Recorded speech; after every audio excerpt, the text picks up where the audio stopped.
આજે 19 સપ્ટેમ્બર 2025. મારું નામ છે હરિયાળી દિનેશભાઈ મનસુખભાઈ, ગામ ભદ્રાવડી, તાલુકો જિલ્લો બોટાદ.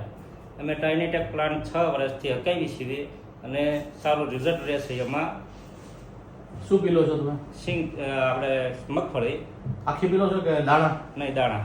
ઓકે. અને 12 કલાકે કેટલું તેલ કાઢો છો? 12 કલાકે 75 થી 80 ડબ્બા કાઢી નાખીએ છીએ. બરોબર. અત્યાર સુધીમાં તમે કેટલા ડબ્બા અંદાજે કાઢ્યા છે? દર વર્ષે કેટલા ડબ્બા કાઢો છો? દર વર્ષે 3500 થી 4000 ડબ્બા કાઢવી છીએ. હા. અને જે ચોબર કરો છો એના ડબ્બા? જોબરના એવા 3500 આજુબાજુ ડબ્બા કાઢવી છીએ. એટલે 7,000 ડબ્બા તમે કાઢો છો દર વર્ષે? હા. બરોબર. અને કેટલા વર્ષથી પ્લાન્ટ ચલાવો છો? 6 વર્ષથી. 6 વર્ષથી. છઠ્ઠું વર્ષ છે, 5 વર્ષ પૂરા છે. ઓકે. અને તમે 5 કે 6 વર્ષની અંદર તમે 7,000 એટલે કે 35,000 ડબ્બા તેલ કાઢ્યું અંદાજે, તો એમાં તમે વરમ કેટલી વાર બદલા છે? 6 થી 7 વખત બદલ્યા છે. 6 થી 7 વાર. કોઈ મેજર ખર્ચો કર્યો છે મશીનમાં? કોઈ મુખ્ય દાબીનો કોઈ? નહીં, એવો કોઈ ખર્ચો નથી. તમને કંપની અને મશીનથી સંતોષ છે? હા. પૂરો સંતોષ છે? હા. મજા આવે ને મશીન ચલાવવાની? હા, ઈજી છે. હાવ. હા હા.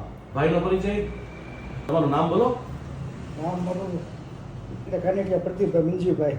તમે આ ભાઈના પાર્ટનર છો? હા, એમનો પાર્ટનર છું. મિલ ચલાવવામાં તમે ભેગા આવો છો? હા, બરાબર ને? મજા આવે તમને મિલ ચલાવવાની? મજા આવે છે. ટાઇનીટેક પ્લાન્ટ કંપનીમાંથી તમને સ્પેર પાર્ટ નિયમિત મળી જાય છે? મળી રહેશે બધા પેપર નિયમિત. અને તમને તમારો અનુભવ શું કહે છે મશીન વિશે?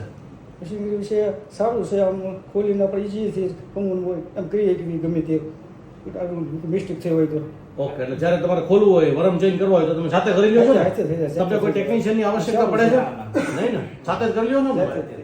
ઓકે. સરસ. Thank you.